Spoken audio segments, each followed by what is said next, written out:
أما بعد فأعوذ بالله من الشيطان الرجيم بسم الله الرحمن الرحيم لا يحب الله الجهر بالسوء من القول إلا من ظلم وكان الله سميعا عليما صدق الله مولانا العظيم اللهم صل على سيدنا ومولانا محمد وعلى آل سيدنا ومولانا محمد وبارك وسلم۔ چھٹا سپارہ اور 7ویں کا ایک پاو رات تراویح میں تلاوت کیا گیا ہے۔ یہ سارا حصہ سورہ المائدہ پر مشتمل ہے اور 3 رکوع سے زائد سورہ النساء کا حصہ بھی ہے۔ یہ جو آخری 3-3.5 رکوع ہیں سورہ النساء کے، اس میں اللہ تعالیٰ نے زیادہ تر اہل کتاب اور خاص طور پر نصارہ اور عیسائیوں کی تردید بیان فرمائی ہے، اور پہلی آیت میں اصول بیان کیا کہ جو بری بات ہے، بری چیز ہے، اللہ اس کا اظہار پسند ہی نہیں کرتے۔ بری چیز تو بری ہے ہی ہے نا، گناہ تو گناہ ہے ہی ہے۔ گناہ کا پرچار کرنا، اس کا اعلان کرنا اللہ تعالیٰ کو یہ بھی پسند نہیں ہے، کیونکہ برائی کا جتنا تذکرہ کیا جائے گا برائی بھی تو اتنی پھیلے گی نا۔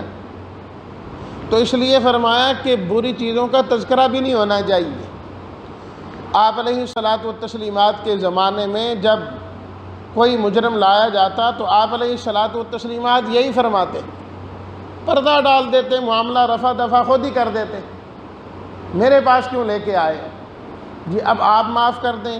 آپ علیہ الصلاۃ والتسلیمات فرماتے کہ نہیں، جب مقدمہ یہاں آ جائے، ثابت ہو جائے، اب میں نہیں معاف کر سکتا، تم پہلے کوئی رفع دفع کر لیا کرو تو وہ ٹھیک ہے۔ اور پھر اللہ تعالیٰ نے فرمایا کہ تمام رسولوں پر ایمان لانا ضروری ہے۔ یہود اور نصارہ کا طریقہ یہ ہے کہ بعض پر ایمان لاتے ہیں اور بعض پر ایمان نہیں لاتے۔ ایمان والے حضرت آدم علیہ الصلاۃ والتسلیمات سے لے کر نبی کریم صلی اللہ علیہ وسلم تک تمام انبیاء کرام پر بلا تفریق ایمان لاتے ہیں اور اتباع نبی کریم صلی اللہ علیہ وسلم کی کیا کرتے ہیں۔ فرمایا کہ اہل کتاب کا طریقہ اور وتیرہ یہ ہے کہ یہ بہت زیادہ سوالات کرتے ہیں، ماننا ان میں ہے ہی نہیں اور پوچھنا ہے، بار بار جا بجا اعتراض کرنا ہے، یہ ہو جائے، وہ ہو جائے، فلاں ہو جائے۔ فرمایا ان کی پرانی تاریخ ہی یہی ہے کہ بس ہمیشہ مطالبے ہی کرتے رہے، جی ہمیں کیا پتہ یہ کتاب کہاں سے آئی، اللہ ہم سے فرمائے تو ہم مانیں گے۔ اللہ کی طرف سے آواز آئی کہ یہ ہماری کتاب ہے، کہنے لگے ہمیں کیا پتہ، اللہ ہمارے سامنے آئیں اور آ کر کہیں تب ہم مانیں گے۔ تو فرمایا کہ اس طرح کے یہ کام پہلے سے ہی کرتے رہے ہیں۔ اور عیسائیوں کے بارے میں فرمایا کہ یہ غلط فہمی کے اندر مبتلا ہیں کہ ان کا عقیدہ یہ ہے کہ نعوذ باللہ من ذالک، عیسیٰ علیہ الصلاۃ والتسلیمات کو سولی چڑھا دیا گیا ہے۔ فرمایا ایسی کوئی بات نہیں ہے، بالکل ان کا یہ عقیدہ غلط ہے۔ وما قتلوہ وما صلبوہ ولکن شبہ لہم، انہوں نے ان کو کوئی قتل نہیں کیا، کوئی انہوں نے سولی نہیں چڑھائی، بر رفعہ اللہ الیہ، اللہ نے حضرت عیسیٰ کو اپنی طرف اٹھا لیا ہے، وہ تو اٹھا لیے گئے ہیں، زندہ آسمانوں پر ہیں، اور قیامت کے قریب اللہ تعالیٰ ان کو ضرور دوبارہ لائیں گے۔ فرمایا کہ یہ اہل کتاب ابھی دنیا سے ختم نہیں ہوئے ہوں گے کہ عیسیٰ علیہ الصلاۃ والتسلیمات دوبارہ تشریف لائیں گے، یہ سب اہل کتاب تسلیم کریں گے کہ ہم غلط فہمی میں رہے، عیسیٰ علیہ الصلاۃ والتسلیمات تو اب تشریف لائیں گے اور ساری حقیقت وہ خود کھول کر بیان کر دیں گے۔ تو فرمایا کہ ان کے ان غلط عقائد کی وجہ سے اور برے اعمال کی وجہ سے اللہ تعالیٰ نے ان کو مختلف سزائیں دیں، مختلف سزاؤں کے اندر ان کو مبتلا کیا گیا۔ کبھی کوہ طور ان پر بلند کیا گیا، بہت ساری حلال چیزیں ان پر حرام کر دی گئیں، اور یہ خود حرام چیزوں کو حلال سمجھتے تھے، سود جو ایک حرام چیز ہے یہ اس کو کھاتے تھے، استعمال کیا کرتے تھے، تو فرمایا کہ پھر یہ دردناک عذاب کے اندر مبتلا ہو گئے۔ آپ علیہ الصلاۃ والتسلیمات کی نبوت کو برحق ثابت کرتے ہوئے اللہ نے فرمایا جو وحی ہم نے حضرت نوح علیہ السلام، حضرت ابراہیم و اسماعیل، اسحاق و یعقوب اور ان کی اولاد حضرت عیسیٰ، حضرت ایوب، حضرت یونس، حضرت ہارون، حضرت سلیمان، حضرت داود پر آئی بعین ہی وہی وحی ہم نے آپ پر بھی نازل کی ہے۔ جب وہ نبی برحق تھے وہی وحی آپ پر آئی تو آپ بھی نبی برحق ہو گئے۔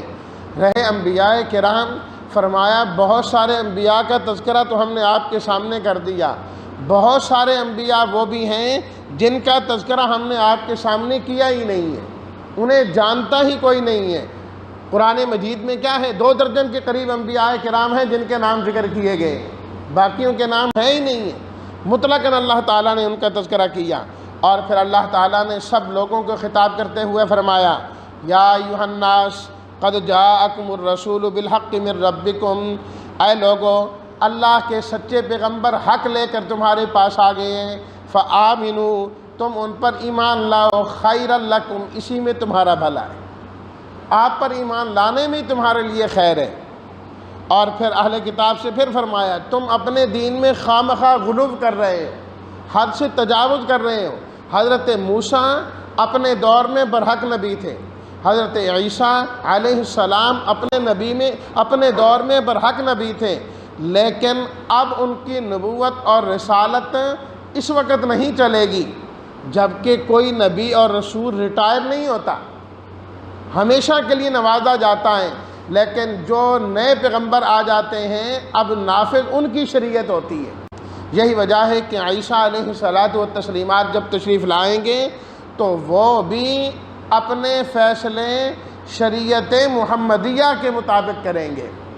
اور پھر اللہ تعالیٰ نے تردید کی، جو وہ عیسیٰ علیہ الصلاۃ والتسلیمات کو خدا کہتے تھے، 3 میں سے تیسرا کہتے تھے، فرمایا کہ حضرت عیسیٰ علیہ الصلاۃ والتسلیمات کو اللہ کا بندہ ہونے میں کوئی عار نہیں محسوس ہوتی، وہ خود اپنے آپ کو اللہ کا بندہ کہتے تھے۔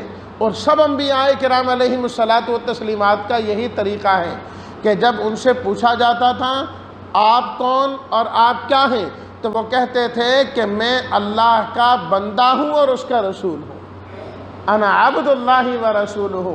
فرمایا ان کو تو اللہ کا بندہ ہونے میں عار نہیں تھی، تمہیں اللہ کا بندہ ماننے میں کیوں عار محسوس ہوتی؟ تم بھی تو کہو کہ وہ اللہ کے بندے تھے، اللہ نہیں تھے۔ فرمایا کہ جو صحیح ایمان لائے گا اللہ ان کو اجر بھی دیں گے اور اپنے فضل سے زیادہ بھی عطا فرمائیں گے۔ سورہ المائدہ، المائدہ اس کا لفظی معنی ہوتا ہے دسترخوان جس کے اوپر کھانا لگا دیا گیا ہو۔ اسی صورت کے آخر میں جا کر آیت نمبر 112 میں سے لے کر 115 تک اللہ تعالیٰ نے جو عیسیٰ علیہ الصلاۃ والتسلیمات کے ماننے والے تھے، مخلص لوگ تھے جن کو حواری کہا جاتا ہے، انہوں نے عیسیٰ علیہ الصلاۃ والتسلیمات سے درخواست کی کہ آپ اللہ تعالیٰ سے دعا کریں کہ اللہ تعالیٰ ہمارے لیے آسمان سے دسترخوان نازل کر دے، دسترخوان اتاریں جس پر کھانا لگا ہوا ہو۔ تو عیسیٰ علیہ الصلاۃ والتسلیمات فرمانے لگے اے لوگو یہ تم کیا مطالبہ کر رہے ہیں، یہ کوئی بھلا مانگنے کی چیز ہے؟ صبح و شام اللہ ہی کھلا رہا ہے نا، رزق تو سارا وہیں سے آ رہا ہے، تو اس قسم کے مطالبے درست نہیں۔ وہ کہنے لگے نہیں، ہماری نیت کوئی بری نہیں ہے، صرف یہ ہے کہ اللہ کی طرف سے آپ کو بہت ساری نشانیاں عطا کی گئی ہیں، ایک نشانی آپ کی یہ بھی ہو جائے گی۔ عیسیٰ علیہ الصلاۃ والتسلیمات نے اللہ تعالیٰ سے درخواست کی کہ پروردگار اللہم انزل علینا مائدۃ من السماء، آسمان سے دسترخوان نازل کر دیں، تکون لنا عیدا لاولنا و آخرنا و آیۃ منک، وہ ہمارے لیے خوشی کا ذریعہ بھی ہو جائے گا کہ اللہ کی طرف سے عطا ہوا، و آیۃ منک، اور آپ کی ایک نشانی بھی ہو جائے گی، ایک معجزہ بھی ہو جائے گا۔ ورزقنا، اے اللہ آپ عطا کریں، وانت خیر الرازقین، ہمیشہ عطا آپ ہی کرتے ہیں اور بہتر عطا کرتے ہیں۔ اللہ تعالیٰ نے فرمایا کہ دیکھو میں اتارتا تو ہوں لیکن میرا یہ قانون ہے، جب لوگ کوئی معجزہ منہ مانگا لیتے ہیں خود کہتے ہیں کہ ہمیں یہ دیا جائے اور ہماری طرف سے وہ عطا کر دیا جائے، اس کے بعد جو نہ مانے پھر میں اسے چھوڑتا نہیں۔ فَإِنِّي أُعَذِّبُهُ عَذَابًا لَا أُعَذِّبُهُ أَحَدًا مِّنَ الْعَالَمِينَ، پھر میں ایسا عذاب دوں گا کہ جہان والوں میں سے کسی کو نہیں دیا ہوگا۔ اور آپ قوم سمود اور باقی واقعات دیکھ لیں، جب خود قوم نے مطالبہ کیا اور پھر مانا نہیں، اللہ تعالیٰ نے ساری قوم ہی تباہ کر دی، کیونکہ انہوں نے مانگ کے لیا ہے۔ جو چیز مانگ کے لیے ہوتی ہے، جب انسان اس کا حق ادا نہیں کرتا، اللہ کی طرف سے پکڑ بھی آتی ہے۔ کیا ہوا؟ دسترخوان نازل ہوا کہ نہیں، قرآن مجید نے تفصیل نہیں بیان کی۔ البتہ ترمذی شریف کی ایک روایت سے یہ بات سمجھ میں آتی ہے کہ اللہ تعالیٰ نے دسترخوان نازل کیا، لیکن لوگوں کی ہٹ دھرمی اسی طریقے سے بہت سارے لوگ نہیں ایمان لائے، تو اللہ تعالیٰ نے ان میں سے جو جوان تھے ان کو خنزیر بنا دیا اور جو بوڑھے تھے ان کو بندر بنا دیا۔ فرمایا اب بتاؤ، میں نے کہا تھا نا کہ نہ مانگو، تم نے خود مانگا تو اب تمہارے ساتھ اس طریقے سے کیا جائے گا۔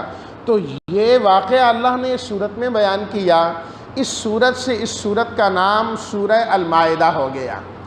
اور یہ بات بھی ذہن میں رکھنی چاہیے کہ صورتوں کے یہ جو نام ہیں، یہ کوئی اس صورت کا عنوان نہیں ہوتے کہ المائدہ دسترخوان، اب پوری صورت میں اسی موضوع کے متعلق بات ہو، ایسی بات نہیں ہوتی۔ اس بات کا اس میں تذکرہ ہوتا ہے، اس تذکرے کی وجہ سے وہ صورت اس نام سے موسوم ہو گئی اور وہ نام رکھ دیا گیا۔ بس اتنا واقعہ اس میں آیا تو اللہ تعالیٰ نے یہ 16 رکوع جو 120 آیات ہیں، ساری صورت کا نام سورہ المائدہ ہو گیا۔ اس صورت میں بھی گزشتہ صورت سورہ النساء کی طرح کثرت کے ساتھ احکامات بیان فرمائے گئے۔ احکامات اس میں کثرت کے ساتھ، اور اتنا وقت نہیں ہوتا کہ ایک ایک حکم کی تفصیل کی جائے، صرف میں نام لے لیتا ہوں تاکہ موٹی موٹی باتیں جو ہیں سامنے آ جائیں۔ اور عقیدہ توحید اور رسالت تو ایسی چیز ہے کہ کوئی صورت، کوئی سپارہ اور کوئی رکوع اور کوئی آیت اس سے خالی ہے ہی نہیں۔ تو عقیدہ توحید تو اس میں بیان ہوا ہی ہوا، اور اللہ تعالیٰ نے عیسائیوں کی تردید مختلف انداز میں فرمایا لقد کفر الذین قالوا ان اللہ هو المسیح ابن مریم، کافر ہیں جو یہ کہتے ہیں کہ اللہ اور مسیح ابن مریم ایک ہی ہیں، اور کافر ہیں وہ جو کہتے ہیں کہ اللہ تین ہیں اور ان میں سے ایک حضرت عیسیٰ ہیں۔ فرمایا کافر ہیں وہ لوگ جو کہتے ہیں کہ الہ تین ہے۔ فرمایا یہ ساری بات غلط ہے، نہ حضرت عیسیٰ الہ ہیں، نہ ان کی والدہ الہ ہیں، الہ صرف اور صرف اللہ کی ذات ہے۔ مل مسیح ابن مریم الا رسول، فرمایا کہ حضرت عیسیٰ بن مریم، دیکھیے اللہ تعالیٰ نے جتنے نام قرآن مجید میں ذکر کیے نا، حضرت ابراہیم کا ہو کہ حضرت اسماعیل کا، حضرت نوح کا ہو یا حضرت موسیٰ کا، کہیں اللہ نے بن کے لفظ کے ساتھ نہیں ذکر کیا۔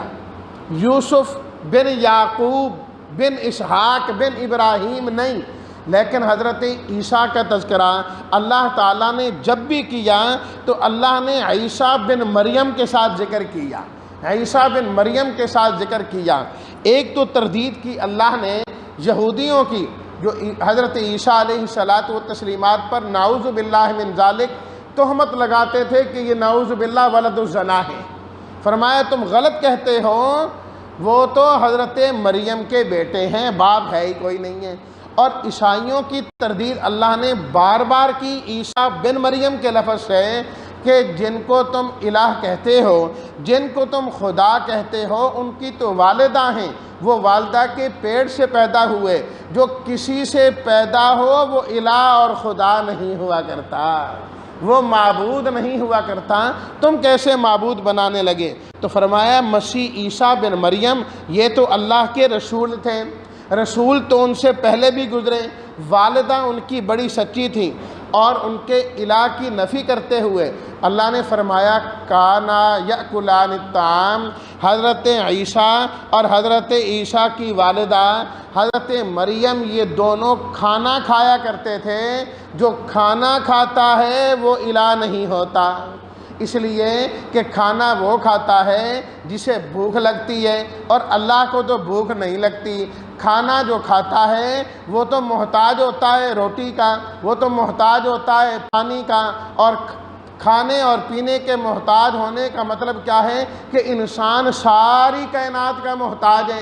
ایک روٹی جو انسان کے سامنے پک کر آتی ہے وہ اس طرح تو نہیں آ جاتی، کہاں وہ دانہ تھا، کس نے زمین میں ڈالا اور کس طریقے سے وہ اگا، کس نے پانی لگایا، ہل کس نے چلایا، پانی کس نے لگایا، سورج نے پکایا، چاند نے بڑھایا، ہوائیں چلتی رہیں، وہ تر و تازہ رہا اور اسے کاٹا گیا اور درانتیوں سے کاٹا گیا۔ درانتی بنانے والوں کی محتاجی الگ ہوئی، کاٹنے والوں کی الگ ہوئی، پھر گایا گیا، آج مشینوں سے نکالا جاتا ہے، ان کی محتاجی الگ ہوئی، اور پھر وہ جو ہے نا دانے آئے، انہیں پسوایا گیا، آٹا گوندا گیا۔ یہ کتنی ساری مخلوقات لگتی ہیں تو ایک روٹی تیار ہوتی ہے۔ تو انسان محتاج ہوتا ہے جو کھانا کھاتا ہے، اور جو کھانا کھاتا ہے اسے واش روم جانے کی بھی ضرورت پڑتی ہے، قضائے حاجت کی بھی ضرورت پڑتی ہے، اور اللہ وہ ہے جو کسی کا محتاج بھی نہیں ہے، اور اللہ کو قضائے حاجت کی ضرورت بھی پیش نہیں آتی۔ اللہ نے ایک جملے کے اندر ان کے الہ ہونے کی نفی کر دی، فرمایا کانا یأکلان الطعام، یہ دونوں کھانا کھایا کرتے تھے۔ جو کھانا کھایا کرتا ہے وہ الہ اور خدا نہیں ہوا کرتا۔ اس طرح بڑی تفصیل کے ساتھ اللہ نے اس موضوع کو بیان کیا، اور احکام بیان کرتے ہوئے فرمایا اے ایمان والو، ہمیشہ عہدوں کو پورا کیا کرو۔ جو عہد تم کسی بندے سے کر لو، اللہ سے کر لو، اپنے آپ سے کر لو، اسے پورا کرنا ہے۔ اسی طریقے سے جو چوپائے اور جانور اللہ نے حلال کیے ہیں انہیں حلال سمجھا کرو، جو حرام ہے انہیں حرام سمجھا کرو۔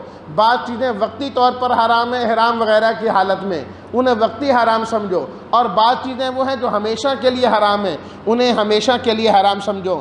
اگلا حکم اے ایمان والو، وہ چیزیں جن کی نسبت اللہ کے ساتھ ہیں، شعائر اللہ جنہیں کہا جاتا ہے، ان کی بے حرمتی نہ کیا کرو۔ اللہ کے گھر مسجد کی بے حرمتی نہ کرو، قرآن کی بے حرمتی نہ کرو، بیت اللہ کی بے حرمتی نہ کیا کرو، احترام والے مہینوں کی بے حرمتی نہ کیا کرو۔ جو جانور حرم کے لیے وقف ہو جائے، قربانی کے لیے وقف ہو جائے، ان کی بے حرمتی نہ کیا کرو۔ جو بیت اللہ کی جانب لوگ ارادہ کر کے جا رہے ہیں، حجاج اور معتمرین، فرمایا ان کی عزت کیا کرو، ان کی بے عزتی نہ کیا کرو، اور ہمیشہ نیکی کے کام پر ایک دوسرے کے ساتھ تعاون کیا کرو، برائی پر تعاون نہ کیا کرو۔ مردار اللہ نے حرام کیا ہے۔ مردار اس لیے حرام ہے کہ اس کے اندر خون ہوتا ہے، ذبح نہیں کیا جاتا، خون اس سے بڑا حرام ہے۔ فرمایا کہ اس کے بعد خنزیر اس سے بڑا حرام ہے۔ وما اہل لغیر اللہ بہ، اور وہ چیز جو غیر اللہ کے نام پر دے دی جائے وہ اس سے بڑی حرام ہے۔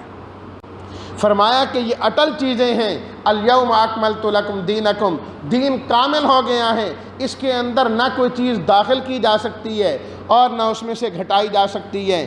پھر اللہ تعالیٰ نے شکار کے متعلق فرمایا وہ جانور جو سکھلایا گیا ہو اور شکار کرنے والا ہو جا کر وہ زخمی بھی کریں، اور پھر اب کھائے نہیں، تمہارے لیے روک کر بھی رکھیں۔ تم نے جب وہ باز ہو گیا، کتا ہو گیا چھوڑا، اللہ کا نام لے کر چھوڑا، وہ تمہارے پاس جو چیز لے کر آئے وہ تمہارے لیے حلال ہے۔ اور پھر اللہ نے وہ نکاح کا ذکر کرتے ہوئے فرمایا کہ مقصد اس سے انسان کی اپنی زندگی کو پاک دامن بنانا ہے، یہ چیز سامنے ہونی چاہیے۔ یا ایھا الذین آمنوا اذا قمتم الی الصلاۃ، اللہ تعالیٰ نے وضو کا ذکر کیا، نماز کے لیے آؤ، چہروں کو، ہاتھوں کو کوہنیوں سمیت دھویا کرو، سروں کا مسح کیا کرو، پاؤں ٹخنے سمیت دھو لیا کرو، اور اگر جنبی ہو تو غسل کیا کرو۔ بیمار یا سفر پر چلے گئے اور تمہیں پانی نہیں مل رہا تو فرمایا تیمم کر لیا کرو، اللہ نے آسانی کی۔ اگلا حکم اللہ کے حکموں کو، نعمتوں کو یاد کیا کرو۔ اس کے بعد فرمایا کہ ہمیشہ انصاف کی بات کہو اور انصاف کا فیصلہ کیا کرو۔ اگلا حکم ایمان والوں، اللہ کی نعمتوں کو یاد کرو کہ دیکھو اللہ نے کس طریقے سے اس امت کے اول افراد یعنی صحابہ کرام کی مدد کی۔ کافر تو چاہتے تھے کہ مسلمانوں کو روئے زمین سے مٹا دیا جائے، آپ علیہ الصلاۃ والتسلیمات کے خلاف انہوں نے کیا کیا دشمنیاں کی، لیکن اللہ نے حفاظت کی۔ اسی طرح اے مسلمانوں، تم بھی دین پر قائم ہونے والے بن جاؤ، اللہ تمہاری بھی مدد کرے گا۔ پھر اللہ تعالیٰ نے سورہ المائدہ کے تیسرے اور چوتھے رکوع میں بنی اسرائیل کے ساتھ ہونے والے عہدوں کا ذکر کیا، اور وہ عہد اس قرآن کے ذریعے ہمارے ساتھ بھی ہو گیا۔ اللہ نے فرمایا اگر تم نماز قائم کرو، زکوٰۃ ادا کرو، میرے رسولوں پر ایمان لاؤ، میرے رسولوں کی مدد کرو، اور تم اللہ کو قرض حسن دو، 5 کام تم نے کرنے ہیں، میری طرف سے تمہیں کیا ملے گا؟ انی معکم، میں تمہارے ساتھ ہو جاؤں گا۔ دوسری چیز، تمہارے گناہوں کو مٹا دوں گا۔ تیسری چیز، تمہیں جنت میں داخل کروں گا۔ لیکن ساتھ یہ بھی فرمایا جس نے روح گردانی کی نا، نتیجہ بڑا سخت ہے۔ فرمایا بنی اسرائیل نے جب اس عہد کو توڑا، ہم نے ان پر لعنتیں برسائیں، ان کے دلوں کو سخت کر دیا، تحریف میں مبتلا ہو گئے، خیانت میں وہ مبتلا ہو گئے، اور یہی کام نصارہ کا بھی رہا۔ اے اہل کتاب، اللہ کے سچے پیغمبر آ گئے ہیں، تمہیں سچ سچ بتا رہے ہیں، ان کی ماننے والے بنو، انکار کرنے والے نہ بنو۔ فرمایا ماننے والا ہی کامیاب ہوتا ہے۔ بنی اسرائیل دیکھو، جنہوں نے موسیٰ علیہ الصلاۃ والتسلیمات کا کہا مانا، جہاد کے لیے تیار ہوئے، حضرت موسیٰ خود بھی تیار ہوئے، فرمایا وہ کامیاب ہوئے۔ اور جنہوں نے یہ کہا فاذهب انت وربک، آپ جائیں، آپ کا رب جائیں، ہم جانے کے لیے تیار نہیں، ہم یہیں بیٹھے ہیں، اللہ نے 40 سال تو میدان تیہ میں پھنسا کے رکھا انہیں۔ جو نہیں مانتا وہ وہیں گھومتا رہتا ہے۔ فرمایا کہ حضرت آدم کے 2 بیٹوں کو دیکھو کہ جب ان دونوں نے قربانی کی، جس نے اخلاص سے قربانی کی تھی، اللہ نے اس کی قربانی کو تسلیم کیا اور قبول کر لیا۔ تم بھی اپنے اندر تقویٰ پیدا کرو، اللہ تمہاری قربانیوں کو، تمہاری عبادات کو بھی قبول کریں گے۔ جو ڈاکہ ڈالیں، فرمایا کہ اس کو سزا دیا کرو، ہاتھ پاؤں اس کو کاٹ دو، ضرورت پڑے تو اس کو سلی پر لٹکا دو، چاہو تو اس کو اپنے علاقے سے جلا وطن کر دو۔ یا ایھا الذین آمنوا اتقوا اللہ، اے ایمان والو اللہ سے ڈرتے رہو، اللہ کا قرب تلاش کرو، اور اللہ کے قرب کا ایک بہت بڑا ذریعہ فرمایا اس کے راستے میں جہاد کرنا بھی ہے۔ فرمایا کہ جو مرد اور عورت چوری کریں اور ان کی چوری ثابت ہو جائے، ان کے ہاتھ کو کاٹ دینا چاہیے۔ وقتی طور پر تو یہ تمہیں مشکل لگے گا، لیکن انجام اس کا بہت بہتر ہوگا۔ فرمایا ہم نے پہلے بھی تورات میں بھی یہ بات لکھ دی تھی، ان النفس بالنفس، جو کسی کو قتل کرے وہ قابل میں قتل کر دیا جائے، آنکھ کے بدلے میں آنکھ، ناک کے بدلے میں ناک، کان کے بدلے میں کان، دانت کے بدلے میں دانت، زخموں کے بدلے میں زخم ہے۔ فرمایا یہ اللہ کا حکم ہے، تم نے ماننا ہے، اور جو اللہ کے حکم کے مطابق فیصلہ نہیں کرتا، 3 مرتبہ فرمایا وَمَن لَّمْ يَحْكُم بِمَا أَنزَلَ اللَّهُ، جو اللہ کے نازل کردہ یعنی قرآن کے مطابق فیصلہ نہیں کرے گا وہ کافر ہے۔ پھر فرمایا وہ ظالم ہے، پھر فرمایا کہ وہ فاسق ہے، جس کا فیصلہ انصاف کا نہیں، کہ ہر عدالت کا، ہر انسان کا، ہر معاملے میں فیصلہ انصاف والا ہونا چاہیے۔ یا ایھا الذین آمنوا لا تتخذوا اليہود والنصارى، اے ایمان والو یہود و نصارہ کو دوست نہ بناؤ، یہ کبھی تمہارے دوست نہیں ہو سکتے، یہ آپس میں دوست ہیں۔ فرمایا جس نے ان کے ساتھ دوستی لگائی ہمارے کاغذوں میں وہ انہی میں سے ہی ہو جائے گا۔ اے لوگوں، ہمیں تو ایسے لوگ مطلوب ہیں کہ یحبہم و یحبونا، وہ اللہ سے محبت کریں، اللہ ان سے محبت کرے، ایمان والوں کے ساتھ نرم ہوں، کافروں کے خلاف سخت ہوں، اللہ کے راستے میں جہاد کریں، اور کسی ملامت کرنے والے کی ملامت کی پرواہ نہ کریں۔ اے ایمان والو، دین کو مذاق نہ بنایا کرو۔ فرمایا یہ تو کافروں کا کام ہے، ایمان والوں کا کام نہیں۔ اے ایمان والوں، اللہ کی جو حلال کردہ چیزیں ہیں انہیں حرام نہ سمجھو، اللہ کے حلال رزق کو کھایا کرو، جو قسم اٹھا لو اسے پوری کیا کرو، اگر قسم کو پورا نہ کر سکو تو کفارہ دے دیا کرو، 10 مسکینوں کو کھانا کھلاؤ یا کپڑے دے دو یا غلام آزاد کرو۔ جو یہ کام نہ کر سکے 3 دن کے لگاتار روزے رکھ لے۔ شراب، جوا اور یہ ساری چیزیں حرام ہیں، انہیں چھوڑ دو، فرمایا اسی میں تمہارے لیے بہتری ہے۔ جب احرام میں ہو تو شکار وغیرہ سے بچا کرو، البتہ اللہ تعالیٰ نے جو تری کا شکار، سمندروں کا شکار ہے مچھلی، وہ تمہارے لیے حرام نہیں کی، وہ حلال ہے۔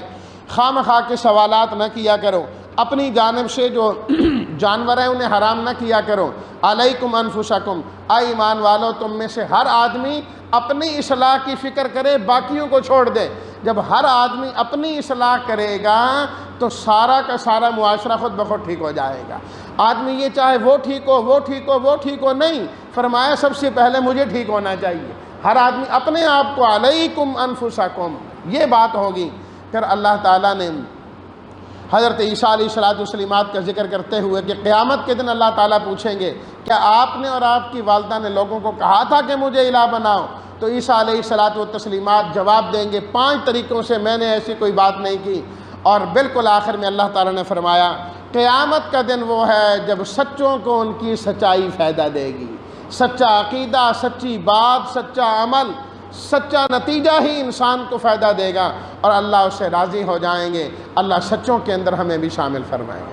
الحمدللہ رب العالمین والصلاۃ والسلام علی رسولہ الکریم وعلی آلہ واصحابہ اجمعین۔ یا رب لک الحمد کما ینبغی لجلال وجہک وعظیم سلطانک، رب اغفر وارحم وانت خیر الراحمین۔ ربنا اغفر لنا ذنوبنا واسرافنا فی امرنا وثبت اقدامنا وانصرنا علی القوم الکافرین۔ وصلی اللہ تعالی علی خیر خلقہ محمد وآلہ واصحابہ اجمعین برحمتک یا ارحم الراحمین۔